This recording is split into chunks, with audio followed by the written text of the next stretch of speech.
Estimados maestros, qué gusto poder estar esta mañana con ustedes. Me acompaña en esta conversación una querida compañera, la maestra Claudia Bataller, que tiene mucha experiencia en trabajo con maestros también. De hecho, ha estado en algún tiempo en lo que en su momento fue la Dirección General de Educación Superior para Maestros, hoy de GESUM. Y es un placer poder compartir con ella para poder conversar sobre un tema que es muy complejo, pero que seguramente está despertando mucho interés en el trabajo que tenemos que hacer en adelante en el plan de estudios, que es la evaluación formativa. Claudia, buenos días, espero que estemos muy bien. Ay, muchas gracias, Ángel, por la invitación. La verdad es que me da mucho gusto poder compartir contigo algunas ideas y algunos comentarios sobre lo que tiene que ver con evaluación formativa, que es el tema que nos reúne el día de hoy aquí. ¿Qué significa que los maestros tengamos que enfrentar la tarea de evaluación formativa ahora como actividad principal en las tareas dentro del marco de la complejidad de tareas de evaluación? Pero ¿a qué nos vamos a enfrentar? ¿Qué problemas vamos a tener cuando intentemos realizar la evaluación formativa? ¿Cómo lo ves, Claudia? No, pues lo veo, parece que es un tema que se ha comentado mucho, que los maestros conocen, que identificamos, pero que en el momento en que lo vemos ya como un apartado protagónico del nuevo modelo educativo, pues entonces ahí es donde tenemos que ver realmente cuáles son sus alcances, cuáles son sus limitaciones y qué dificultades va a presentar la implementación que se haga con él, ¿no? Entonces yo creo que sí hay que pensarlo en voz alta, comentarlo y seguramente lo que comentaremos aquí, lo que digamos aquí, pues va a ser también pensado y sentido por los maestros. Sí, un problema que veo Ujú.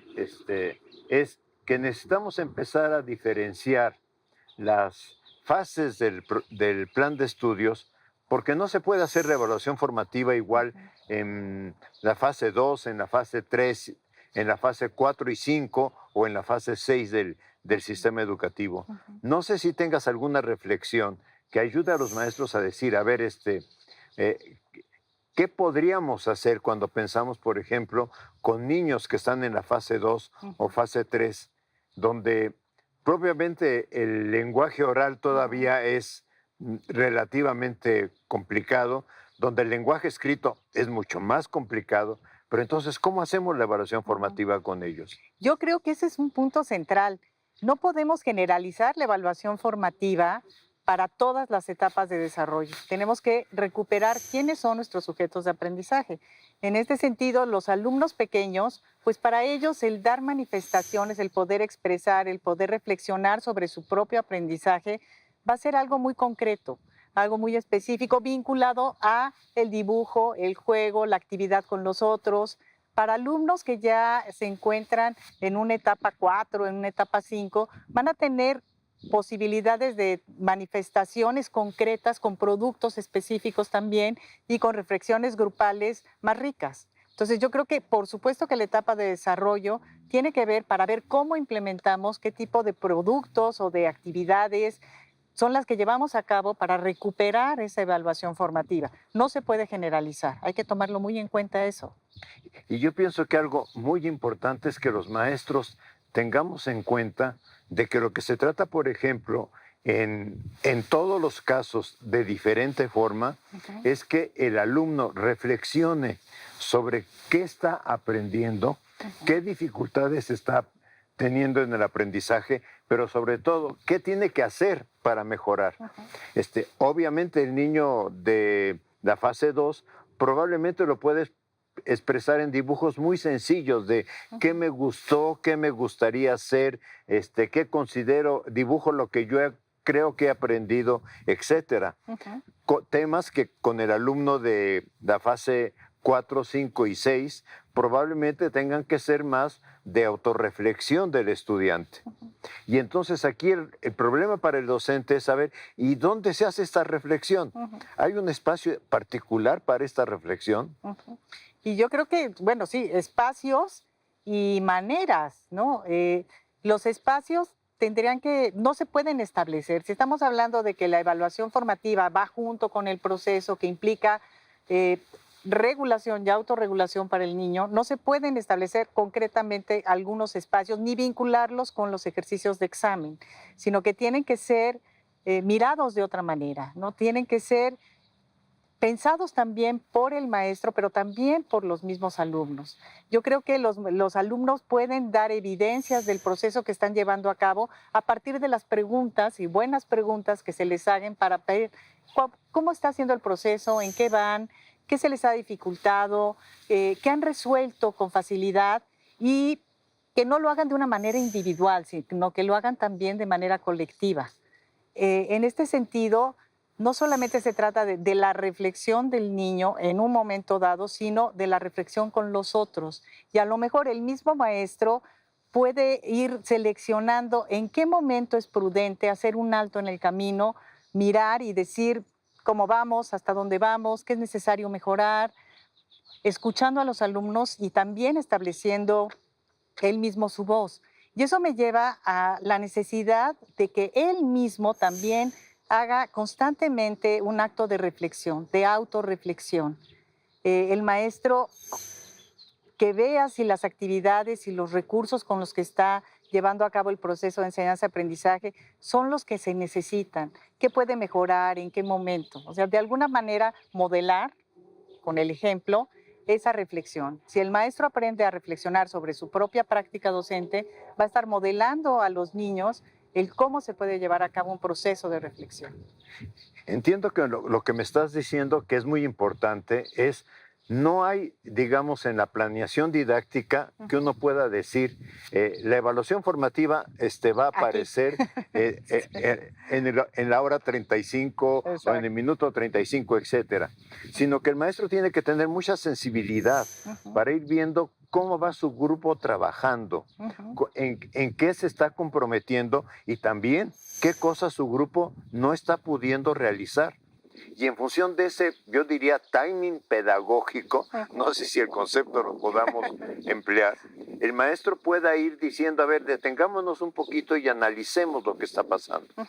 Pero también podría ser algo, sobre todo ya en la fase 3 en adelante y mucho más importante en la fase 5, donde el maestro utilice el examen también como un instrumento de retroalimentación.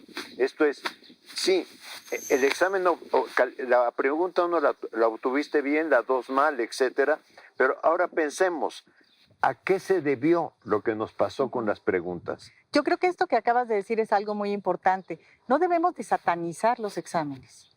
El hablar de evaluación formativa quiere decir utilizar todos los recursos al alcance para poder acompañar el proceso de aprendizaje. Y también tenemos la obligación de formar a los alumnos en poder resolver diferentes tipos de ejercicios y de exámenes para que puedan afrontar el mundo de hoy. O sea, es importante, de acuerdo a la etapa de desarrollo, no le vas a poner a un niño de la fase 3 a que resuelva un examen estandarizado, ¿verdad? Pero a lo mejor alumnos ya de fases superiores sí deben de conocer esos instrumentos, saber cómo manejarlos, acompañarlos en que sepan responderlos. Y puede formar la retroalimentación de ese tipo de pruebas, podrían formar parte de la evaluación formativa. El cómo reflexiono contigo, qué te hizo sentir, inclusive el miedo que se le tiene al examen, se podría acompañar y podríamos formar para ir reduciendo ese tipo de actitudes y de emociones que se tienen cuando se enfrentan hacia pruebas o hacia retos que implican a lo mejor mayor formalidad, ¿no? Yo pienso que le estamos dando un tip muy importante a maestros y maestras. Esto es, la evaluación formativa solamente puede existir si el alumno se compromete a hacer una reflexión.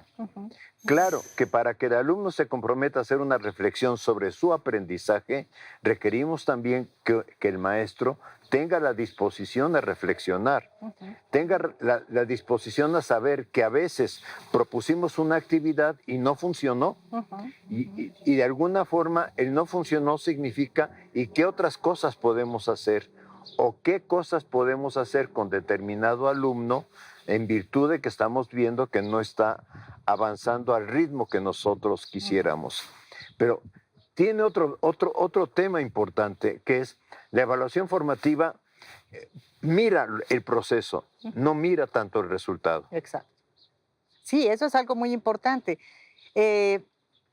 Vide Tardif, una de las cuestiones que ha escrito relacionadas con la educación, es que deberíamos de contemplarla no como una fotografía estática, sino como un video. Y esto se refiere a lo que tú mencionas de proceso.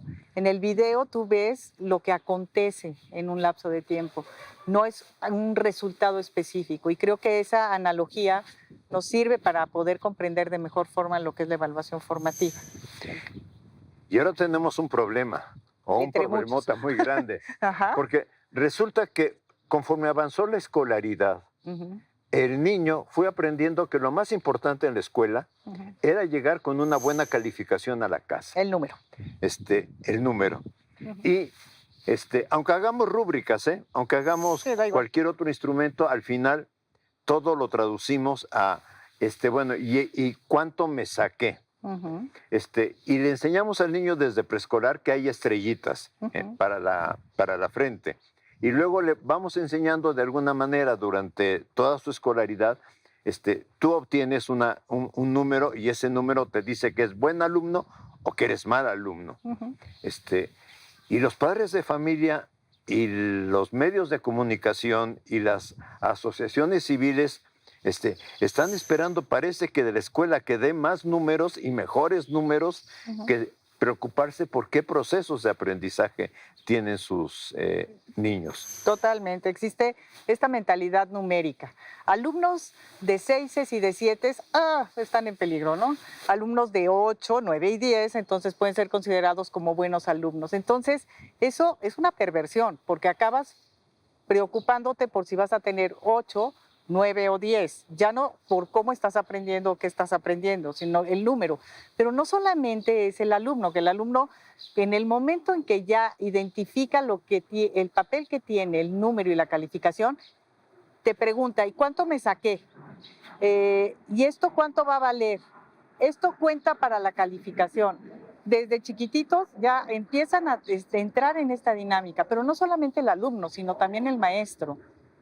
¿De qué manera voy a traducir en un número lo que estoy viendo en este alumno o alumna? ¿En qué momento voy a decir, lo voy a traducir en qué? ¿En un 8, en un 9 o realmente va a tener un 10? ¿O quiénes van a ser mis alumnos que tengan un 10? Esta equivalencia entre un aspecto tan formativo, tan importante y tan socializado, relacionado con números, pues cuesta mucho trabajo, ¿no? Entonces, y la sociedad también, los padres de familia es, ¿en qué momento te sacaste 9, 10? Vamos a dar recompensa, vamos al cine, vamos a tener tal premio, ¿no? ¿Y en qué momento realmente no? Me temo que no vas a poder salir a jugar el día de hoy. ¿No? Vamos a ver si la calificación empieza a mejorar y entonces hablaremos de permisos y salidas. Cuando la educación debería de estar en otro lado, ¿no? Sí enseñar a tener determinados rendimientos, pero distinguirlos. ¿En qué momento estoy hablando de estos resultados y qué papel juegan?